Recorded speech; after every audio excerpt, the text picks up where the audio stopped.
নমস্কার সকলকে, আমার নতুন একটি ভিডিওতে সকলকে স্বাগত। আমরা তাল সকলেই পছন্দ করি এবং তালের অনেক রকম রেসিপি আমরা তৈরিও করে থাকি। তবে আজ তোমাদের সাথে শেয়ার করব তালের আটি বা বীজের ভেতরে থাকা শাঁসের একটি সুস্বাদু রেসিপি। এবার থেকে এগুলোকে না ফেলে দিয়ে বাড়িতে গেস্ট এলে অথবা নিজেদের জন্য বানিয়ে ফেলতে পারবে এই সুস্বাদু রেসিপিটি। এই যে আমি তালের আটি নিয়ে নিয়েছি, এরকম বেশ কয়েকটা কেটে নিলাম। আটি বা বীজের ভেতরে থাকা শাঁসগুলো বের করে নিলাম। এইরকম ভাবে ছোট ছোট টুকরো করে শাঁসগুলোকে কেটে নিচ্ছি। আমি এখানে 1 গ্লাসের থেকে একটু কম গরম জল নিয়ে নিয়েছি, তার মধ্যে 5 চামচ গুঁড়ো দুধ দিয়ে ভালো করে মিশিয়ে নিলাম। বেশ করে গুলিয়ে নিতে হবে, গুঁড়ো দুধগুলো যেন দলা ধরে না থাকে।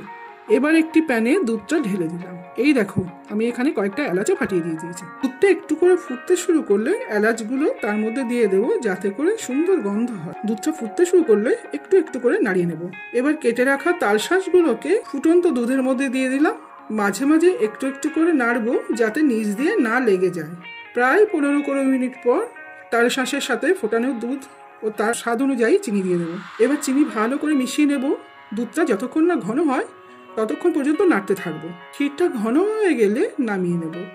এই যে তৈরি আমাদের তালের শাঁসের পরমান্ন। ঘরোয়া উপকরণ দিয়ে খুব কম সময়ে এবং খুব সহজেই তৈরি হয়ে গেল এই পরমান্ন, যা খেতে খুবই সুস্বাদু। তোমরা বানিয়ে অবশ্যই আমাকে কমেন্ট করে জানিও তোমাদের কেমন লাগলো। অবশ্যই লাইক ও শেয়ার করে দিও। এইরকম আরো সুস্বাদু রান্না দেখতে হলে চ্যানেলটাকে সাবস্ক্রাইব করে দিও। উপর দিয়ে আমি কয়েকটি গোলাপের পাপড়ি ও কেশর দিয়ে পরিবেশন করলাম। আজ তাহলে আসি, দেখা হবে আবার কোনো নতুন কোনো ভিডিও নিয়ে।